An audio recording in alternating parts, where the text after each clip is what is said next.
Hello, everyone. Welcome to the Remarkable Edge live show where bold execution meets brilliant breakthroughs. You're entering the space where elite professionals and high performing organizations elevate their leadership, amplify their authority, and dominate their industries. I'm your host, Dr. V, the Brilliant Solutionist, where I work with thought leaders, industry titans, and corporate executives and trailblazing intra and entrepreneurs to bridge the gap between expertise and influence, turning high level vision into high impact execution. I don't just develop leaders, I position them as the definitive authority in their industry. And unlike traditional leadership, programs, and theoretical strategies, I deliver real world, results driven solutions that establish you as the authority in your field, optimize decision making, and create lasting market dominance. What? Excuse me, why? Because authority isn't given, it is claimed. So if your organization is ready to build high performing leaders who dominate their industry, let's make it happen right now.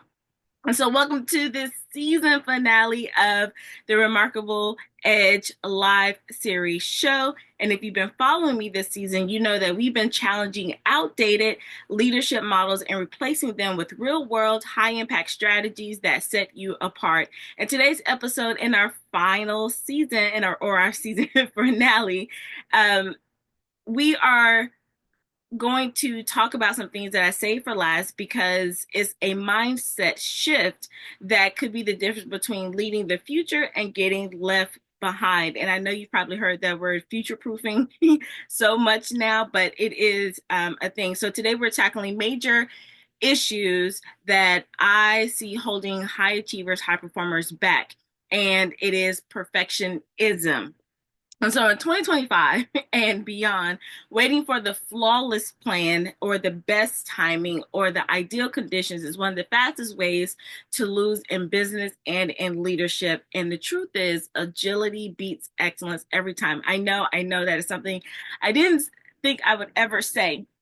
And if you notice that I didn't say like perfect timing or perfect plan or things like that, is because we're going to go into my thoughts about the word perfect. Okay. So there's a good side and a not so great side. So if you've been listening to me, you know that I'm embraced the definition of perfect as having all the required or desirable elements, qualities, or characteristics. And it is about as good as it can possibly be. The example I talk about a lot is where a sports team has a perfect season. And that just means they won all of their games, but not necessarily that they performed every game flawlessly or without any setbacks. They did what was required of them to do the best way that they could have done it, and that defines a perfect season. So I wanted to apply that in everything that we do and use that as a lens as we continue moving forward. So I think a lot of us have embraced the definition that is the other one, because there's two, but the other one about being completely free of faults or defects, being completely flawless. And I think that is the definition. Well, I know that that is the definition that keeps people in unreasonably high expectations of themselves and others. And that leads to the perfectionism, where you're overly critical about yourself and everything else before you do something else.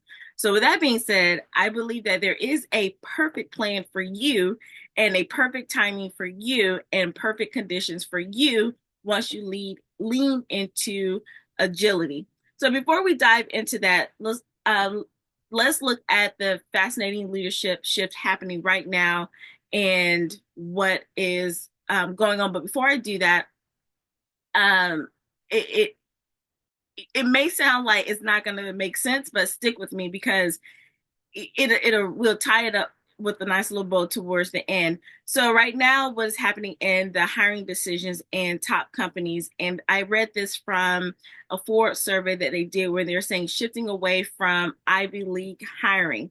And it's talked about for years how Ivy League degrees were considered the ultimate credential or corporate leadership. But according to the new Forbes survey, only 37% of hiring leaders today are less likely to hire an Ivy League graduate than they were just 5 years ago. And even more striking is that 12% say they would never hire one. And it's like, what? Oh my gosh, these schools have been around like for centuries. So what is really happening?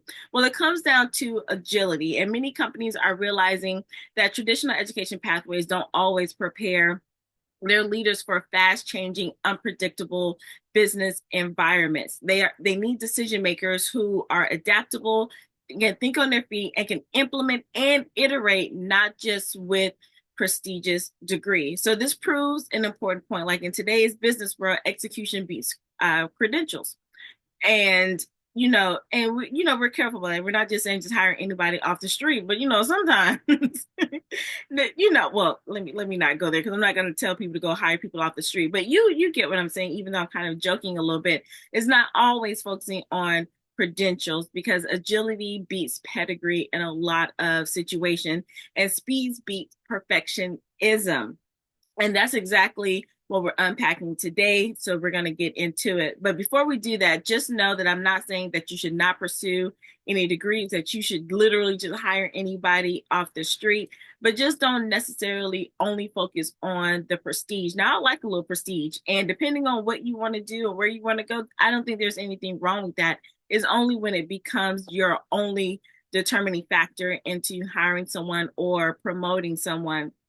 And the other side of that, as a person with 5 degrees, I understand the conditioning that can take place when you are in a type of high pressure environment that prestigious universities or programs can lead with them. And it can take a lot of unlearning to get into that state of agility and flexibility, because you're conditioned to be the other side of perfect, where it's always flawless, and you don't want to get anything wrong because you are the top of the top and you can't make any mistakes. Now, that's not always true, but that's just like the perceived pressure that you're under. So I do understand why a lot of companies are shifting away from focusing on Ivy League graduates, but we can have a whole nother discussion. Let me know your thoughts down below. So we're going to talk about the disruption and why perfectionism is the enemy. So if you're a high achiever, you've been told your whole life that excellence is the key to success. Like effort and excellence, that's all you do so that you can be successful.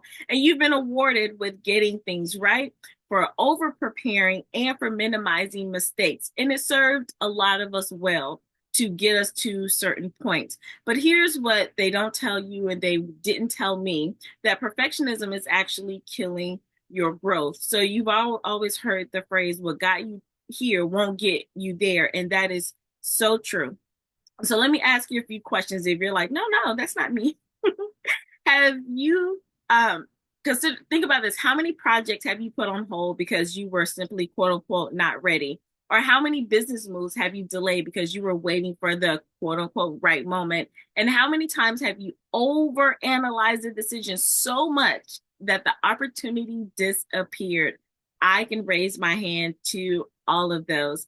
And if those sound familiar, of course, you're not alone, because I am here and I told you I've done it. But I'm pretty sure that so many, highly successful people have done the same thing, but they didn't stay there. And that's what we're going to talk about. And if you're playing at the highest level, the cost of perfectionism is even higher. So while you're trying to get everything just right, someone else is executing, iterating, and outpacing you.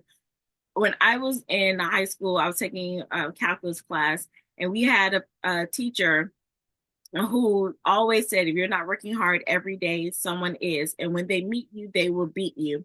Now, this isn't always just about hard work, because we know that hard work alone does not mean you're going to be successful, but it's the way you work. And I will tweak that a little bit. So like the way you work, right?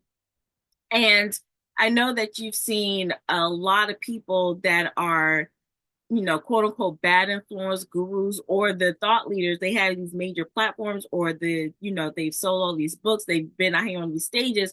That doesn't necessarily mean like they're the best fit. And sometimes a lot of them are actually bad, you know. And I know you've been to seminars or presentations or anything where you're looking at the quote unquote expert and you're like, how in the world they got up there?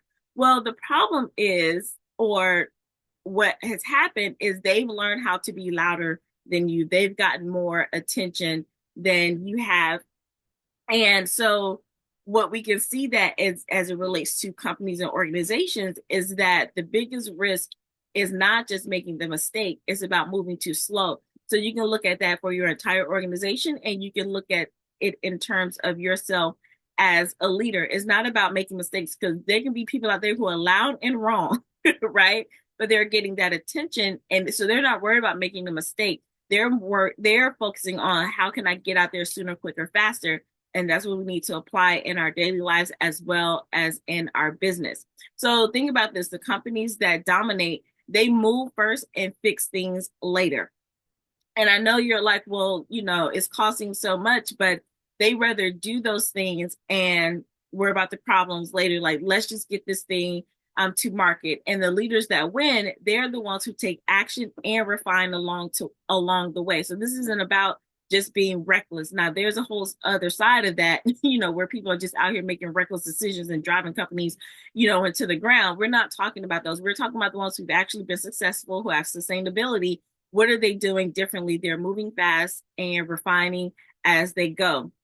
And so a lot of us, or a lot of you all who are business leaders, and you're kind of at this, this junction of, what do I do? I want to grow, I want to expand. The shift is moving from perfection first mindset to agility first mindset, which brings us to this framework of the Agility First Playbook. Now, if you want me to put this into an actual document, comment agility down below and we can take a deeper dive with that. But let's go through the high level steps into this playbook. So how do you go from overthinking and waiting to executing and winning? So here's the Agility First Playbook. It's a 3-part framework that will completely shift how you lead and make decisions. Sometimes we think things have to be so complicated, but they don't. It's the simple things that will get the needle moving forward, those simple things that will always keep you on your edge. So step number 1 is to prioritize progress with precision. So you may have heard the phrase that prioritize speed over precision, but as a mathematician, that kind of made me cringe a little bit, because part of our mathematical practices are to attend with precision. So I like to use the phrase prioritize progress with precision. Now, there's still an element of speed involved, so let's not get carried away. There's still an element of speed involved, but there are times where careless mistakes, they have to be avoided at all costs. So what made me start thinking about this is, if I would go around and say, hey, prioritize speed over precision, when I'm talking to a medical company, they're like, well, chick, you are not the one for us, because we rely on precision in our field, and so many other fields do that. So I totally agree. And that's why I like the phrase of prioritizing progress with precision instead.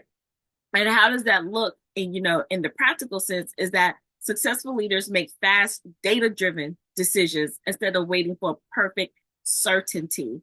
And we can take a deeper dive about that. So there's a difference. Like I have, I'll give you another example, but just understand the small difference there. Fast-paced decision, data-driven decisions versus having perfect certainty. So one high-level example is with Jeff Bezos and Amazon. And he has a 70% rule. I think it's a 70% rule where he makes big decisions when he has just 70% of the information and not 100%.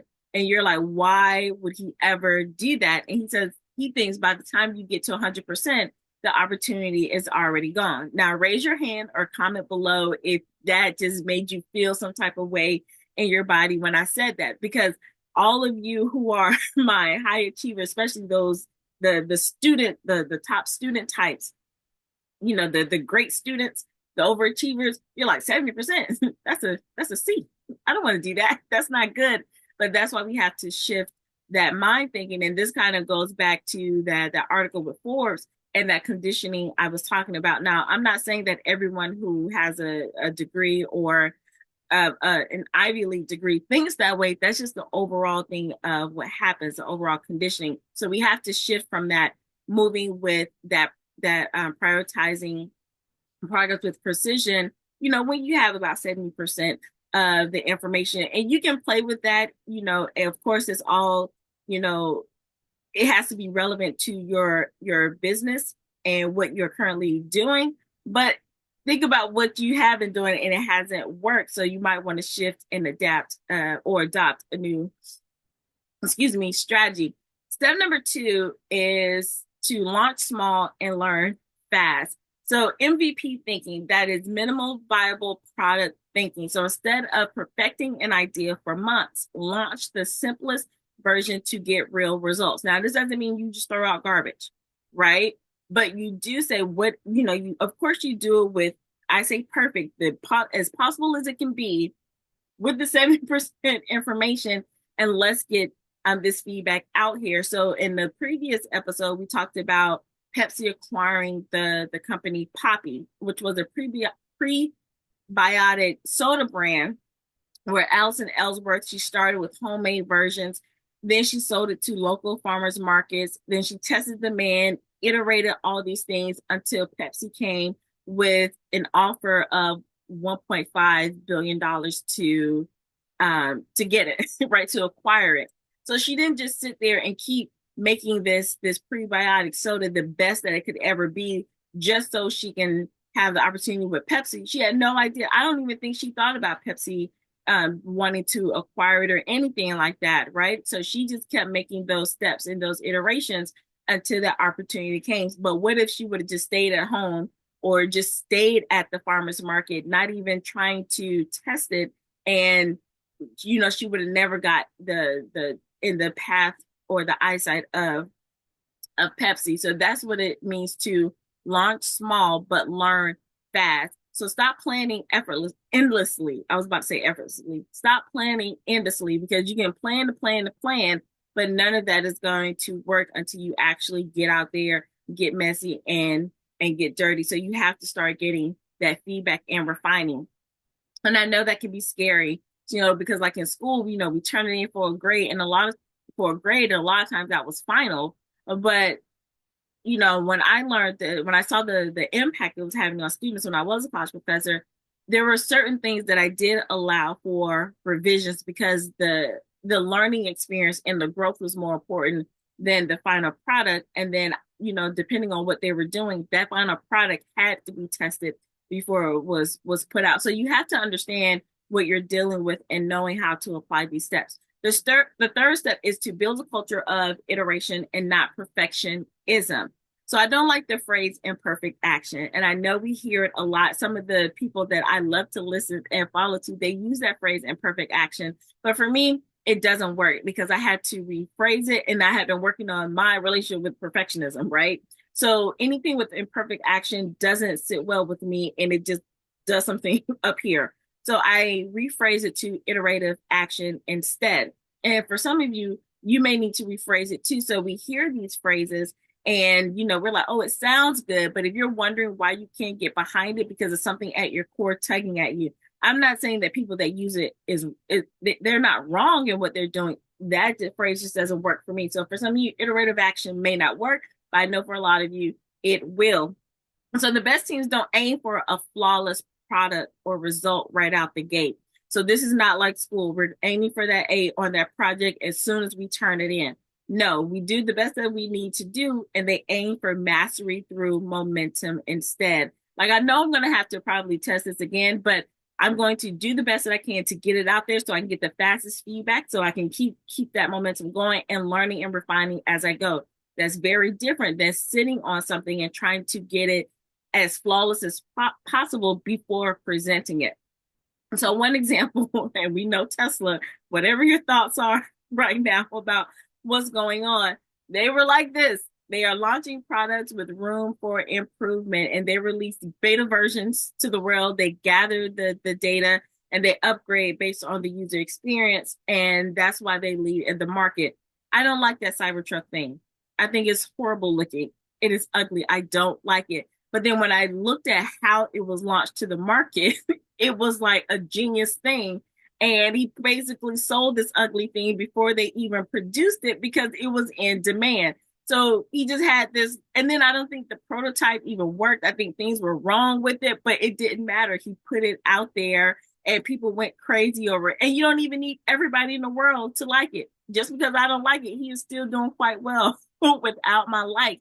So think about that in terms of your business and the products and services that you are launching. So those are the 3 steps. So just to recap very quickly, step number 1 was, let me go back. Step number 1 was to prioritize progress with precision. Step number 2 was launch small and learn fast. And step number 3 is to build a culture of iteration, not just perfectionism. So the culture, the people that are on your team, they need to feel that too, because you can talk that all day long, but your actions are telling your team, like, you better have it right the first time and don't mess up. So you as the leader must embody that first so that you can instill that into your team. And so now we're moving into leadership and authority and why it matters to you. So again, tying back into leadership, if you want to be an affluent leader, and I did a whole, little series on that, and I will be bringing it back, which is someone with authority, impact, and income, because yes, you do need income, whether it's in your business or in something that you want to produce in the world. It's going to take resources. You have to master agility. So this is what's happening in real time. Leaders being promoted aren't necessarily the most qualified, but they are the most adaptable. And this is where you have to shift from just being an expert. And I'll talk about this, later on in our next season. It's not so much about just being an expert anymore, especially if you want to be a certain type of leader. It is about your ability to be adaptable. And then you have businesses that are scaling faster aren't the ones with the flawless plans. They are the ones that execute, analyze, and refine.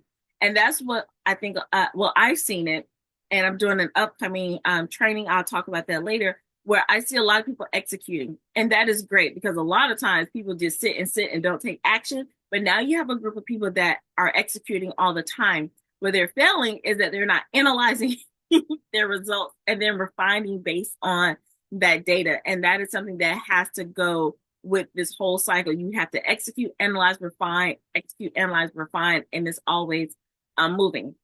And then you have decision makers shaping industries. They aren't waiting for permission. They are taking bold strategic action. And you might be saying, like, I run my own thing. I don't wait for permission. Yes, you are. If you have an idea and you haven't executed or a plan or a service or whatever, and you haven't launched it or talked to your team about or whatever, you're waiting on permission from somewhere, some way, somehow. And so you have to take the charge and say that I'm going to go ahead and take this bold action, but still be strategic while I'm doing it in the process.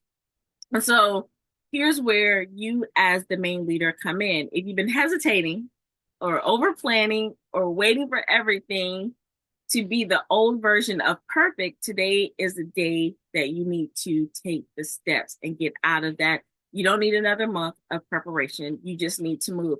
I guarantee you, and we can talk about this, drop the word agility down below, or you can DM me the word below for agility, and we can just have a conversation. Nothing beyond that, just have a conversation. I guarantee you that if you say, hey, Dr. V, this is my thought on this, and then I will ask you a few questions, and I guarantee that you're already prepared to take that next right now step, and you don't need to plan anything further. I guarantee it. I know for a fact, because if it's been bubbling up inside of you, the moment that your brain realizes that you have a problem, it goes looking for the solution. And the solution is around you. You just haven't, given yourself permission to accept that solution. So as we wrap up, here's my challenge to you. I want you to identify the one thing, just one, the one thing that you've been delaying because you're waiting for that quote unquote, the bad perfect, the not so right perfect timing, or the idea of being flawless in what you're about to put out. So identify that thing that you've been hesitating on, because you're like, if it's not flawless before I put it out, I'm definitely not doing it. And that's the thing you need to focus on. And then commit on executing it this week, not this quarter, not next month, this week. Probably start like right after you finish listening to this. And that is going to do something for you internally, and you're going to start feeling it in your cells if you just start taking that next right now step. So drop drama.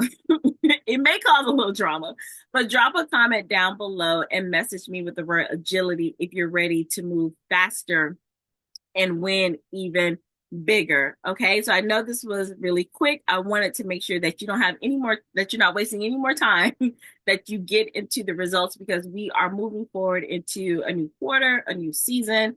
And whenever you're watching this, it's always coming up into something new. And there are things that we can do right now to make sure that we're constantly on our Edge. So this wraps up season 1 of the Remarkable Edge live show, but we're just getting started. And I have some major things that are coming your way that's all about leadership, influence, and income to the next level. And you all know how I feel about everything that I say. Make sure that you're filtering it through your big vision of what you want to do for your life, career, or business, but specifically here at the Remarkable Edge, it is all about, your business and like kind of your career, because you are the CEO of YOU and everything that you do. So be sure that you stay connected. And if you are ready to go to the next level as an affluent leader, you know where to find me. Be sure to subscribe to the show at drvernitaglenn-white.com/remarkable edge to get updates, behind the scene insights, and your complimentary gift when you join the crew. So stay connected, because I have something exciting coming out for you that I think is going to shift a lot of things. And I'm excited about it.